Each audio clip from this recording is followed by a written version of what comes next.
Will an economic crisis bring down the CCP? The legitimacy of the CCP hangs by a thread. Part 1.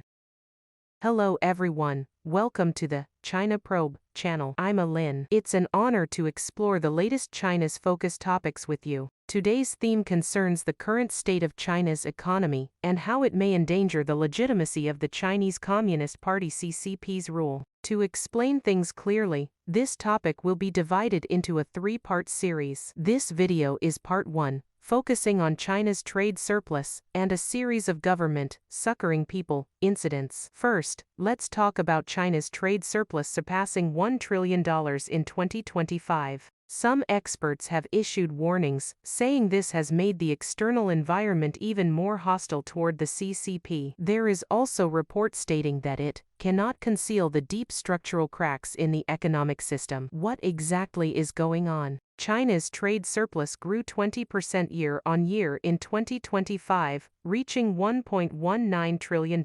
Since 1993, China has not recorded a trade deficit. Even after accounting for inflation, China's 2025 trade surplus far exceeds any previous global record. Analysts point to several reasons: improved manufacturing competitiveness, long-term government export support policies, and weak domestic consumption and investment. A European journalist once wrote, "China wants to import nothing. Whatever it is, it believes it can make it better and cheaper." This statement has been repeatedly cited by economists and industry analysts. Some analysts argue that for reasons of security and self-reliance, the CCP government has also placed increasing barriers on high-end technology imports and requires all newly state-funded data centers to use domestically produced AI chips. Wang Feng, executive editor-in-chief of Fortune China in Shanghai, noted that when a country maintains a massive trade surplus over the long term, it often signals structural problems. After the contraction of China's real estate market, manufacturing exports became the key pillar cushioning economic shocks. However, in the eyes of some countries, this amounts to shifting domestic contradictions onto the international stage. Meanwhile, as European politicians discuss imposing broader punitive tariffs on Chinese goods, and as both U.S. parties show rare consensus on being tough toward the CCP, China's long-term business environment and access to technology are being systematically compressed. A foreign media outlet also reported under headlines, "China's sprint for tech dominance can't hide an economy full of holes." On one hand, China is narrowing the gap with the United States in global technological leadership. On the other hand, its economy faces mounting problems. From 2020 to 2024, the CCP's R&D spending surged by nearly 50%, strengthening its innovation capacity.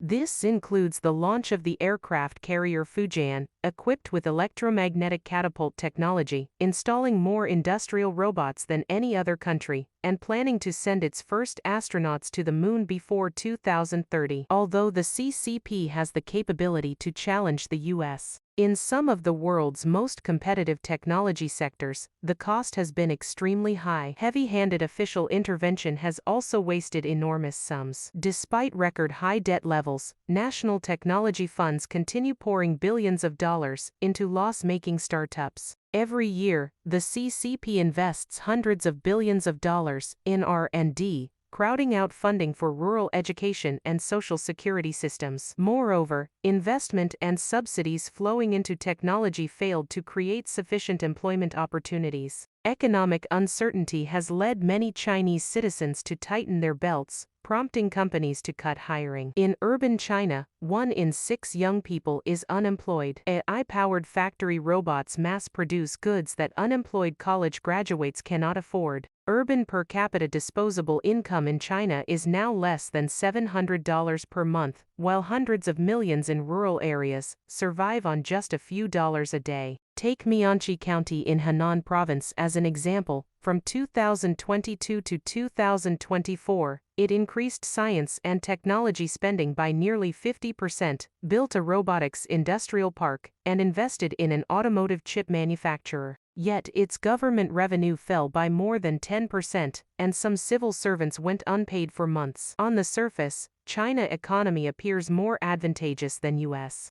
However, the report noted that if we move beyond macro indicators like GDP or trade volume and instead measure economic strength by corporate profits and ownership structure, the gap between China and US becomes stark. Take the iPhone as an example. Although assembled in China, its design, core technologies, and profits ultimately belong to U.S. firms. Studies show that U.S. firms generate 55% of global high-tech industry profits, while Chinese firms account for only 6%. Consider the auto industry, one of China's most representative sectors. In 2025, China's global auto sales reached 27 million units, surpassing Japan for the first time to become the world's largest auto market. However, during the first three-quarter, data show that among 14 major China automakers led by BYD, half saw year-on-year declines in net profits and 6 reported losses. The thin margin phenomenon has become normal for Chinese enterprises, but how do they survive long-term? A financial commentator from the Cold Eye Finance channel said many Chinese firms rely heavily on export tax rebates and government subsidies. Under pure market rules, most would struggle to make profits. By contrast, most U.S. companies operate on a self-sustaining profit and loss basis, and their profitability reflects the true strength of the national economy. Xu Zhen, a veteran of China's capital markets, added that innovation capacity, entrepreneurial spirit, and a free institutional environment are precisely what China lacks most. He described China's economy as a paper dragon, strong outside but hollow within. Political affairs expert Wang He also pointed out that the fundamental issue of China's economy is that politics takes precedence over economics. Many CCP decisions are politically driven, regardless of economic rationality or fiscal sustainability. Over decades, this approach has produced numerous unfinished projects, vanity projects, and political achievement projects, wasting vast amounts of national wealth. He noted two main intervention tools. First, reliance on state-owned enterprises that control the majority of social resources. Second, the nation-sponsored system that retains elements of planned economy practices such as 5-year plans. He further stated bluntly that official CCP data are widely suspected internationally of being subject to manipulation. International developments also affect China's economy. For example, on January 12, 2026, Donald Trump announced a 25% tariff on all countries trading with Iran, effective immediately. This would add an additional 25% cost to Chinese goods exported to the U.S. Xie Tian, professor of the University of South Carolina, said that Trump's actions against Venezuela and Iran ultimately target the CCP, since China is Iran's largest supporter. If the CCP stops supporting Iran, it risks backlash from the Arab world and loss of face internationally. If it continues support, its economy will suffer heavier blows. Taiwanese financial expert Huang Shikong stated that Venezuela is the first domino, Iran the second, possibly followed by Russia, and eventually the CCP. He said people now see that the CCP previously used financial leverage to win over these countries, but once the U.S. intervenes, China's interest chains break apart.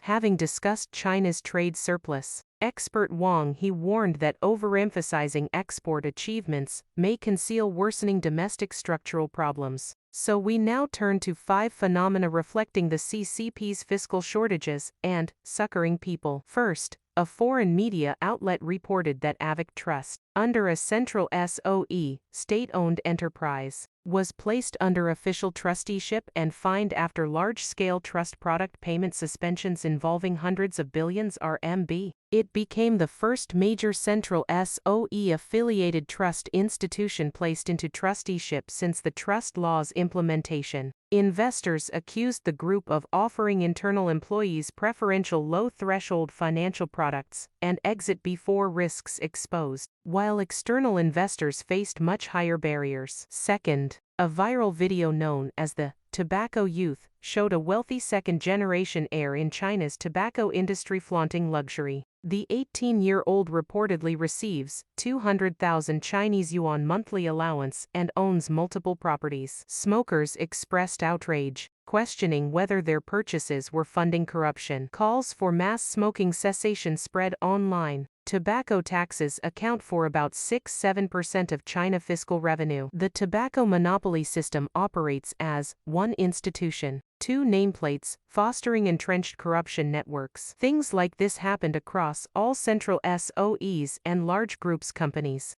Despite multiple high-level corruption cases from 2015 to 2025, financial statements often show the tobacco sector operating at a loss. As economic conditions worsen and citizens face wage cuts, arrears, and unemployment, tobacco price hikes are seen as further extraction. The people outrage echoes past scandals as explosively as Lon Lon Yong incident in Australia. Ulwa Xiang, a law professor at Jinmin University of China in Beijing, once stated, "Counterfeit cigarettes and fake alcohol infringe upon the interests of the state. That is the essence of the issue." A pack of ordinary cigarettes is subject to a 45% consumption tax, a 17% value-added tax, plus other turnover taxes. Out of a 10 yuan pack of cigarettes, the production cost might not even reach 1 yuan. When I realized I had to pay so much tax to the state, I decided to quit smoking. Some netizens commented that smoking not only fails to contribute to the country but actually causes economic losses. One wrote, according to 2020 statistics from the Shenzhen Health Commission, tobacco tax revenue was 1.52 trillion Chinese yuan. But smoking caused 2.43 trillion Chinese yuan in medical and productivity losses, a net loss of 900 billion Chinese yuan. 18-year-old gets 200,000 Chinese yuan allowance per month, surpassing 99% of household incomes nationwide, and then they pin the 900 billion Chinese yuan shortfall on medical expenses. That's quite a trick. Third, arbitrary fees have spread into schools. In Qingyuan, Guangdong, a school charged students nap fees ranging from 250 to 600 Chinese yuan if a bed needed. Officials later said such fees are not permitted. Similar cases have appeared elsewhere, reflecting local fiscal strain being passed to families. In some regions, schools have even required parents to pay out of pocket to purchase or install classroom air conditioners and heating equipment, sometimes dividing the costs among entire classes. Scholar Mr. Liu pointed to the root issue, saying, the central government controls fiscal revenues, while local governments bear the spending responsibilities. The pressure cascades downward layer by layer, ultimately landing on schools and families. Additionally, local governments reportedly pursue retroactive tax claims against private firms, cross-regional detentions of entrepreneurs, and reclaiming subsidies, including second child in places like Shanghai and Anhui Province. Li Henking, an economist at the Washington Institute for Information and Strategic Studies, bluntly stated the key reason: the CCP is running out of money, so it is trying every possible means to extract revenue. Fifth, in early 2026, multiple provinces raised maximum contribution tiers for basic pension insurance. In Yunnan province, the upper limit reached 10,000 Chinese yuan annually. Yet most farmers' annual incomes often amount to only several thousand RMB. Pension disparities between regions remain large, with Shanghai farmers receiving much higher monthly payouts than those in poorer provinces. Many elderly farmers still continue working in markets or fields. Critics argue the hardest working rural population receives the lowest pensions, while corruption among officials remains rampant. That's all for today. Thank you for watching. Please press like, share, and subscribe. Your support is my greatest motivation. Feel free to leave your comments below. See you next time.